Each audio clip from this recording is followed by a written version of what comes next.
Salut, j'espère que c'est la pleine forme chez toi. Bienvenue dans cette nouvelle vidéo dans laquelle je m'en vais te partager certains principes de base lorsqu'il est question d'argent, d'investissement surtout. Tu sais que ces derniers temps, je vais parler de plus en plus de la bourse et surtout cette possibilité que tu as de profiter des meilleures entreprises de par le monde entier cotées en bourse. Si ce sont des sujets qui te parlent et que tu es sur cette chaîne, mon nom c'est Alphonse Afo de Explore Motivation. Voilà, nous parlons de l'entrepreneuriat de façon générale ici, du succès, de la réussite. Nous parlons de tout ce qui est lié au business et surtout le business en ligne, puisque moi-même, la plupart du temps, je vais tirer mes revenus via Internet. Et dès lors, j'ai permis à des milliers d'autres personnes de faire autant depuis plus de 10 ans maintenant. Donc, si ce sont des sujets qui te parlent, n'hésite pas à t'abonner à cette chaîne et surtout active la cloche de notification pour être tenu au courant de nos prochaines parutions pratiques comme celle-ci. Tu peux regarder également dans la description, il y a un lien qui t'amène vers une formation totalement offerte. Pendant 1 heure, tu vas découvrir quelles sont les meilleures stratégies les plus gardées qui vont te permettre de commencer par multiplier ton épargne sur Internet grâce à l'opportunité de la bourse et surtout comment réaliser tes projets de vie avec, que ce soit financer les études de tes enfants, réaliser un projet de vie comme construire ou acheter sa résidence principale ou encore constituer un patrimoine qui te permet d'avoir une retraite paisible. La bourse est la meilleure opportunité, la plus gardée qui peut te permettre d'y arriver. Donc n'hésite pas à regarder dans la description pour rejoindre cette formation gratuite. On va là rentrer dans le vif du sujet après cet élément.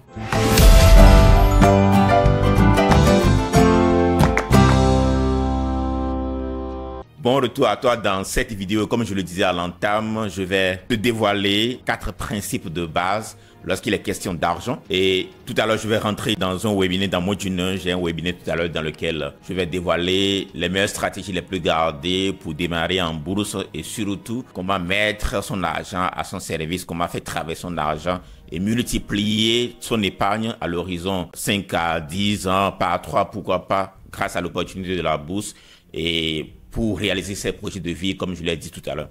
Et pendant que je suis sur le point de rentrer dans ce webinaire, j'ai pensé à certains éléments qui sont les fondamentaux. Je parle de ce sujet de plus en plus, et surtout lors des événements que j'organise. La plupart du temps, il y a certaines questions qui reviennent. Et le premier élément qui est le plus important, dont tu dois te rendre compte, c'est-à-dire le premier principe de base, lorsqu'il est question d'argent, c'est que tu gagnes de l'argent. C'est que tu as de l'argent. Que tu aies un emploi présentement, que tu aies un business présentement ou pas, que tu te donnes le nom de chômeur ou pas, si tu regardes cet élément, sache que tu gagnes de l'argent. Si tu ne gagnais pas de l'argent, tu ne pourras peut-être pas avoir le téléphone qui est dans tes mains, l'ordinateur devant lequel tu te trouves, ou encore avoir accès à Internet pour suivre un tel élément. Parce que la plupart du temps, les gens gagnent de l'argent, mais ne se rendent pas compte du fait qu'ils gagnent de l'argent. Et là, je fais allusion rapidement à cette histoire qui m'inspire beaucoup dans les Saintes Écritures, le parabole des talents dans le livre de Matthieu, où le maître de la maison, en voulant voyager, il a donné à différents de ses serviteurs, 3 serviteurs des talents. Dans ce principe, dans cette histoire, il n'est pas dit que quelqu'un n'a pas reçu. Eux tous, même s'ils n'ont pas reçu la même quantité, quelqu'un a reçu 5 talents, quelqu'un a reçu 2 talents et l'autre a reçu 1 talent,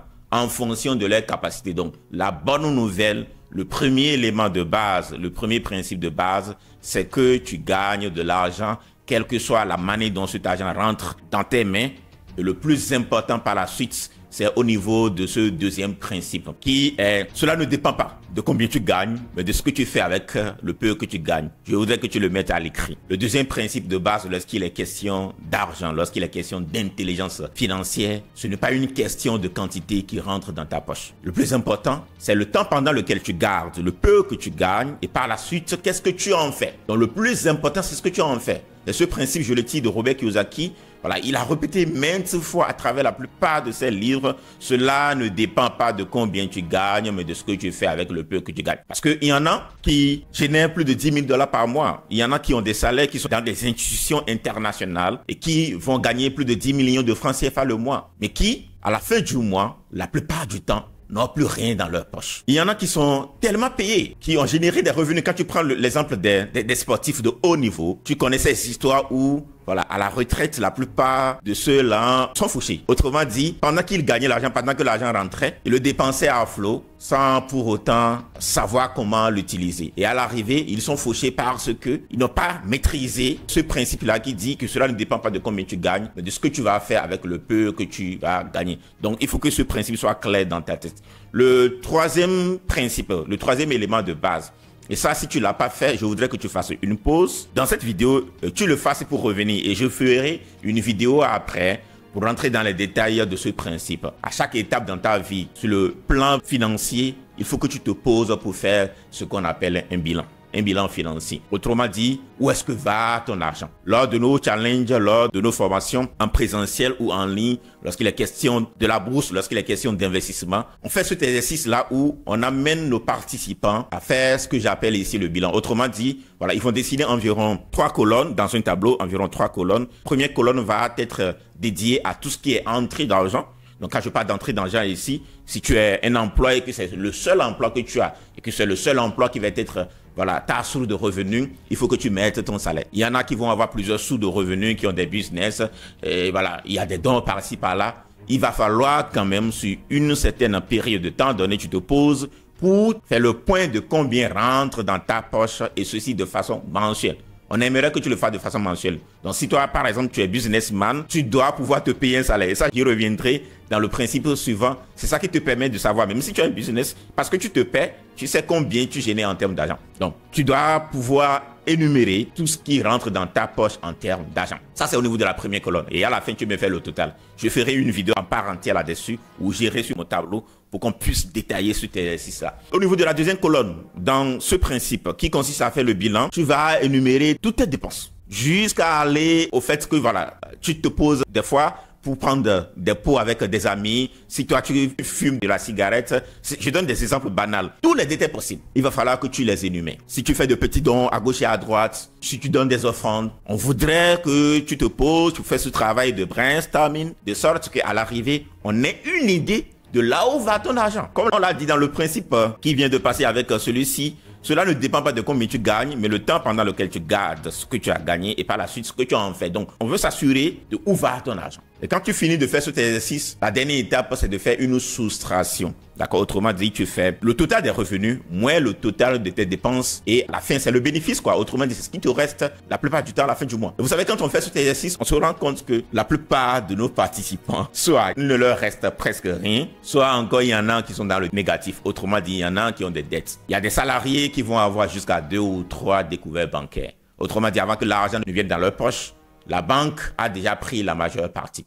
Et la finalité de cet exercice, c'est que cela t'amène à prendre conscience de là où va ton argent. Cela crée un certain déclic parce que à l'issue de cet exercice, la plupart des étudiants reviennent et disent « Monsieur Afo, merci de nous avoir amenés à faire cet exercice. Je ne savais pas que je gagnais autant et voilà, je ne savais pas où est-ce que allait mon argent. » Et la dernière étape dans le principe 3 qui consiste à faire le bilan, c'est d'aller maintenant loin et de supprimer tout ce qu'on peut avoir en termes de dépenses qui ne sont pas importants ou qui ne sont pas très importants. Voilà, je préfère utiliser le mot très important. Tu peux te passer de fumer de la cigarette. C'est possible. Tu peux te passer d'avoir ce que l'on appelle, là je m'adresse aux hommes, ça a l'air de faire rire, mais de se passer d'un de ce bureau à qui tu envoies plus d'argent des fois qu'à la maison. Vous savez de quoi je parle? Tu peux couper ça. Tu peux couper de petites dépenses liées à tout ce qui est distraction. Certains abonnements que la plupart du temps tu ne vas pas utiliser. Moi j'ai par exemple un abonnement Netflix, mais la dernière fois que j'ai regardé un film sur Netflix, cela remonte à peut-être à 2024 parce qu'on est en 2025 présentement. C'est les enfants qui l'utilisent. Si tu ne l'utilises pas, il faut couper ça. Il y a des gens qui vont faire des connexions internet illimitées et qui la plupart du temps vont passer leur temps sur TikTok et consorts pour juste scroller tout ce qui est distraction. C'est des trucs que tu peux couper. Et la finalité, c'est que tu peux dégager de l'argent. Une fois que tu dégages de l'argent, voici la quatrième étape ou le quatrième principe de base en ce qui concerne l'intelligence financière. Et ce quatrième principe demande à ce que tu aies ce qu'on va appeler un fonds de sécurité dans un compte épargne. C'est ce qui est recommandé. Autrement dit, si je suis amené à dépenser environ $500 par mois, $1000 par mois ou encore voilà 1 million de francs CFA par mois, je dois avoir dans un compte environ 3 millions de francs CFA, voire 6 millions de francs CFA, autrement dit 3 mois d'avance au cas où. Parce que voilà, on est dans une vie qui est sujet de changement. Donc tu ne sais pas ce qui peut t'advenir demain. Donc le fait d'avoir mis cet argent de côté, et que tu ne dois pas toucher, quelles que soient les situations, même si un proche vient te demander cet argent-là, même si c'est ta maman qui vient te demander cet argent, parce que elle ou il a une urgence et que tu es obligé de lui donner cet argent, ça ne se fait pas. Le simple fait d'avoir environ 3 à 6 mois d'avance en termes de possibilité de vivre te donne une certaine tranquillité d'esprit. C'est très important. Donc voilà le 4e principe. Et ça, si tu ne l'as pas fait, je demande à ce que tu le fasses maintenant. Et la dernière étape dans cet élément va être de faire ce qu'on appelle maintenant un budget. On a parlé d'un bilan, on a parlé du fait de mettre de l'argent de côté de sorte que cela constitue pour toi une certaine sécurité. Et là, l'étape suivante, c'est d'avoir un budget. Autrement dit, repartir la manière dont tu vas dépenser ton argent. Répartir la manière dont tu vas utiliser ton argent. Et ça me ramène encore à ce principe qui dit que cela ne dépend pas de combien tu gagnes, mais de ce que tu fais avec le peu que tu gagnes. Beaucoup pensent que c'est le jour où je vais commencer par gagner des millions que je vais commencer par investir. La plupart du temps, quand on finit des webinaires, quand on finit des challenges et que tu demandes aux gens, voilà, voici l'opportunité que je vous présente qui va vous permettre de commencer par investir dans des entreprises comme Meta, comme Google, comme Tesla et consorts. Les meilleurs au monde qui sont regroupés dans un panier qu'on va appeler par exemple le S&P 500. La plupart du temps, les gens me reviennent pour me dire, monsieur Afo, je n'ai pas de l'argent. Alors que de nos jours, tu es plutôt à même de commencer par investir à partir de 10 € en bourse. Et tu ne le fais pas parce que tu n'as pas un budget. Il faut avoir un budget. Un budget, c'est une répartition de la manière dont tu vas utiliser ton argent. Et l'un des éléments pour le faire de façon terre à terre, quand tu te démarres, je recommande à ce que tu divises ton argent en 2 parties. La première partie, c'est 30% de ton argent et le reste, c'est 70% de ton argent. Autrement dit, je t'explique à nouveau, ton argent, tu vas le diviser en 2 parties. La première partie, 30% et la deuxième partie, 70%. Les 30%, supposons, imaginez un instant que tu gagnes 1000 € par mois, d'accord? Donc, 30% de 1000 €, ça fait 300 €. Ces 30%, on va les diviser par 3. Ça fait 100 €, 100 €, 100 €, ce qui fait 10% de la totalité de ce que tu gagnes. Le premier 10% va dans le compte que j'ai appelé tout à l'heure le compte de sécurité. Ton compte de sécurité. Est-ce qu'il y a quelqu'un qui comprend ce que j'expliquais? Ton compte de sécurité, les 10% vont dans le compte de sécurité. C'est ça qui te permettra d'avoir voilà, une certaine longueur d'avance en ce qui concerne tes dépenses de vie. Le second 10%, et ça c'est beaucoup plus pour ceux qui vont être voilà, dans des communautés où ils sont appelés à faire des dons, ceux qui sont dans des églises par exemple, qui sont appelés à payer ce qu'on appelle la dîme. C'est recommandé d'envoyer environ 10% de ton argent dans des dons du champ. Et vous savez, moi je suis chrétien et la plupart du temps, il y a cette question qu'on se pose. Voilà, est-ce que Dieu a besoin vraiment de ton argent? Et comment j'explique le fait de payer, par exemple, la dîme? La dîme, les 10% dont il est question ici, te permet d'investir en quelque sorte en Dieu. La plupart du temps, nous pensons que nous dépensons cet argent. C'est de l'argent que nous dépensons, bien c'est de l'argent que nous jetons par la fenêtre, mais ce n'est pas le cas. Et voilà, il y a un autre principe, il y a un autre passage des Saintes Écritures qui dit, mets ton pain dans l'eau et tout à l'heure tu vas le retrouver. Là, ce n'est pas évident de mettre le pain dans l'eau pour le retrouver après, le consommer au-delà même de ce qu'on a mis. Mais quand tu te poses et tu te demandes, mais celui qui est le créateur des créateurs, si tu es croyant comme moi, a-t-il besoin de mon argent? Non, cet argent, c'est une manière d'investir en Dieu. Et celui qui investit en Dieu d'une manière ou d'une autre, voilà, l'aura au centuple. Si tu y crois comme je suis en train de le croire. Autrement dit, le second 10%, c'est toujours de l'investissement. Les 10% qui te restent, ça, c'est pour l'investir maintenant, pour ton futur.